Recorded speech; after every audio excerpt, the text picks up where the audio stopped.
ប្រតិបត្តិព័ត៌មានរបស់ក្រសួងធនធានទឹកនិងអូតូនិយមស្ដីពីស្ថានភាពធាតុអាកាសសូមគោរពជម្រាបជូនអំពីស្ថានភាពធាតុអាកាសនៅព្រះរាជាណាចក្រកម្ពុជាសម្រាប់ថ្ងៃទី21ខែវិច្ឆិកាឆ្នាំ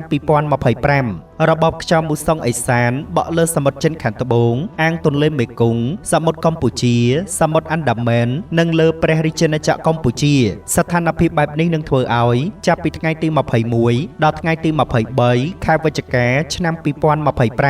1. តំបន់វាលទំនាបសីតុណ្ហភាពមធ្យមអបបរមា21អង្សាសេនិងសីតុណ្ហភាពមធ្យមអតិបរមា30អង្សាសេខ្យល់បក់មកពីទិសឦសាននិងទិសបូរមានល្បឿនមធ្យម5ម៉ែត្រក្នុង1វិនាទីខេត្តបន្ទាយមានជ័យបាត់ដំបងពោធិ៍សាត់កំពង់ឆ្នាំងសៀមរាបកំពង់ធំកំពង់ចាមត្បូងឃ្មុំព្រៃវែងកណ្ដាលតាកែវស្វាយរៀងនិងភ្នំពេញអាចមានភ្លៀងធ្លាក់គ្របដណ្ដប់លើផ្ទៃដី 10%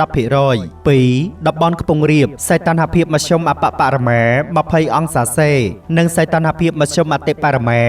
29អង្សាសេខ្យល់បក់មកពីទិសឦសាននិងទិសបូរមានល្បឿនមធ្យម4ម៉ែត្រក្នុង1វិនាទីខេត្តកំពង់ស្ពឺប៉ៃលិនឧត្តរមានជ័យព្រះវិហារក្រចេះស្ទឹងត្រែងរតនគិរីមណ្ឌលគិរីជួរភ្នំដងរែកនិងតំបន់ជួរភ្នំក្រវាញអាចមានភ្លៀងធ្លាក់គ្របដណ្ដប់លើផ្ទៃដី 10% 3. តំបន់មាត់សមុទ្រសីតុណ្ហភាពមធ្យមអបបរមា21អង្សាសេនិងសីតុណ្ហភាពមធ្យមអតិបរមា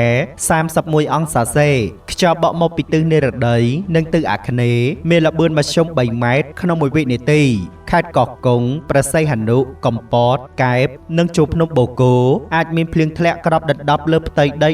10% រលកសមុទ្រមានកម្ពស់មធ្យមអបបរមា50សង់ទីម៉ែត្រនិងកម្ពស់មធ្យមអតិបរមា1ម៉ែត្រ50សង់ទីម៉ែត្រអាស្រ័យដូចបានជម្រាបជូនខាងលើសូមសាធារណជនទទួលជ្រាបជាព័ត៌មានការផ្សាយរបស់ក្រសួងធនធានទឹកនិងអូតូនិយមថ្ងៃទី